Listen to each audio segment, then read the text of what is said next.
તો કુપોષણ મુક્ત ગુજરાતની વાતો થઈ રહી છે, પરંતુ વાસ્તવિકતામાં મધ્યાહન ભોજનનું ભોજન અત્યારે પણ ગુણવત્તાયુક્ત નથી આવતું તેવું વારંવાર ફલિત થતું રહે છે।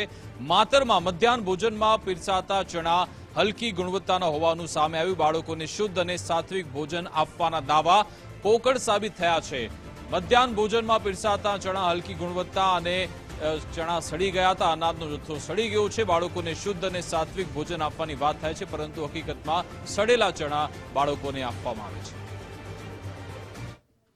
મધ્યાહન ભોજનમાં જાન્યુઆરી મહિનામાં 5570 કિલો ચણાનો જથ્થો ફાળવણી થઈ હતી।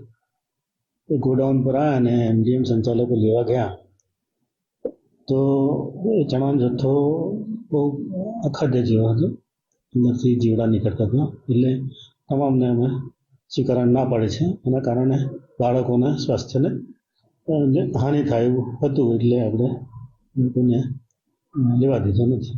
હા, અન્ય વૈકલ્પિક વ્યવસ્થામાં બીજી જે કંઈ મેનુ હોય મેનુ ફેરફાર કરીને પ્રમાણે નાસ્તો ભોજન આપવા વ્યવસ્થા કરેલ છે।